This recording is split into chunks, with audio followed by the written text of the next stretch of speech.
Tu peux y aller. Bonjour. Je m'appelle Antoine Ramatoulaye. Je suis élève en quatrième. Je suis la rédactrice en chef du club journal. Pouvez-vous vous présenter?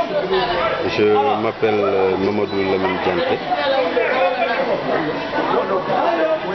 Mamadou Lamine Dianté, je suis professeur d'application en sciences de la vie et de la terre au lycée Thierno Seydou Nourou Tall. Et je suis le secrétaire général du SAEMS CUSEMS.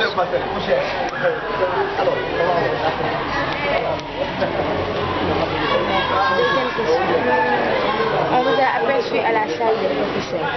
Que venez-vous faire à Bon, nous sommes venus rencontrer les professeurs du CMTT de Ziguinchor pour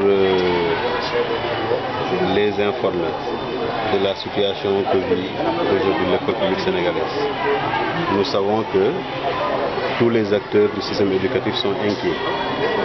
Qu'il s'agisse des élèves que vous êtes, qu'il s'agisse de vos parents, qu'il s'agisse des enseignants que nous sommes. Nous sommes inquiets aujourd'hui de la situation que traverse l'école publique sénégalaise.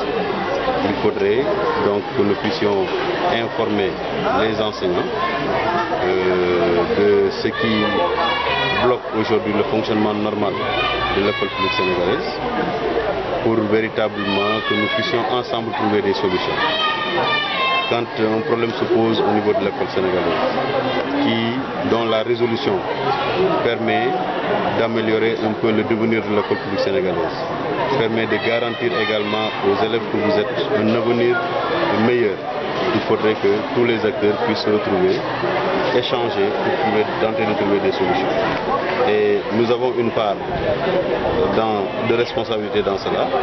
Les autres acteurs que sont les élèves et leurs parents ont une part de responsabilité dans cela. L'État, à travers le gouvernement du Sénégal, également une part de responsabilité dans cela.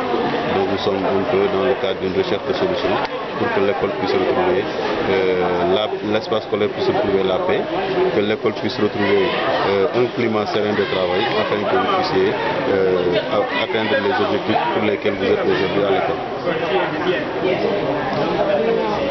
Quelle est l'origine des grèves? Pour les grèves, depuis maintenant 5 ans, l'origine des grèves, c'est essentiellement parce que l'État, avec son gouvernement qui a signé des accords avec les syndicats d'enseignants, ne respecte pas les accords qui ont été signés. Et il faut comprendre également que la plupart des accords qui ont été signés, s'ils sont respectés, ça permettra d'améliorer la qualité des enseignements-apprentissages. Aujourd'hui, il y a des enseignants qui sont dans les classes qui n'ont pas encore subi la formation pédagogique. L'État et les syndicats étaient d'accord que tout enseignant qui est dans les classes doit subir la formation et jusqu'à présent, ce n'est pas respecté. Les enseignants réclament également, pour être mieux outillés, un renforcement de leur capacité académique et pédagogique. Ça également, l'État ne l'a pas respecté.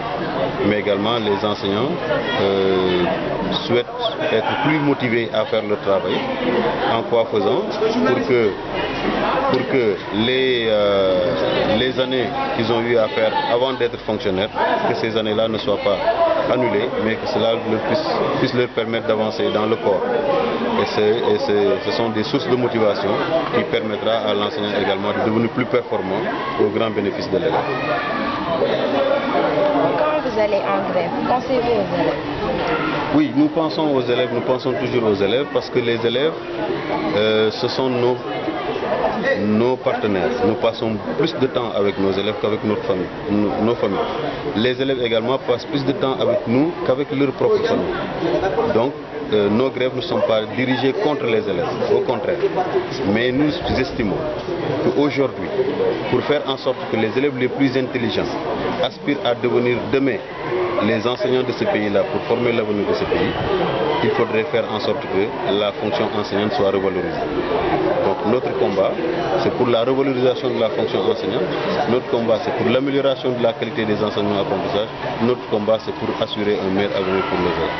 Donc, c'est vrai qu'en cas de grève, il y a une perte de temps d'apprentissage des élèves, mais comme vous le savez, nous essayons toujours de trouver d'autres stratégies pour permettre aux élèves de ne pas avoir des lacunes dans leur classe. Mais les grèves sont plus destinées dirigées contre l'État qui ne respecte pas ses engagements que contre l'élève. Mais évidemment, si on fait un arrêt de travail, l'élève arrête donc d'apprendre. Et c'est cela également, nous ne sommes pas insensibles par rapport à cela. Nous souhaitons que ce soit le plus tôt possible. Mais là, nous invitons les autorités à revenir à de meilleurs sentiments et comprendre que ce pays-là, nous devons le construire ensemble et donner aux enseignants le respect qu'ils méritent. Donc je crois que si cela est fait, si le gouvernement le plus rapidement rencontre les syndicats d'enseignants pour trouver des solutions consensuelles, nous également, notre patriotisme nous pousse à préserver ce que le peuple a de plus cher, c'est-à-dire donc les enfants. Est-ce qu'il y aura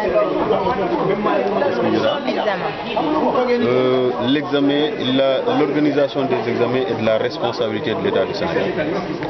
Il reviendra à l'État d'organiser les examens, de programmer la date des examens, de prendre toutes les mesures pour que les examens se tiennent.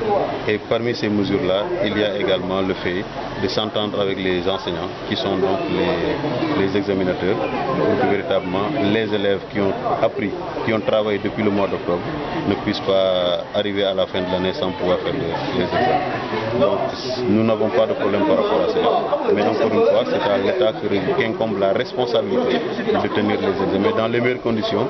Et nous, ce qui nous revient, c'est faire en sorte que la majorité de nos élèves puissent réussir à leur examen de fin d'année. Merci. Merci beaucoup.